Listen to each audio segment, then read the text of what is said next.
చెప్పే మాయ మంత్రం కథ కదే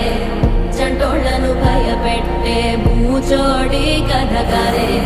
తాత ముత్తాతమ్మల భూతాల కథ కదే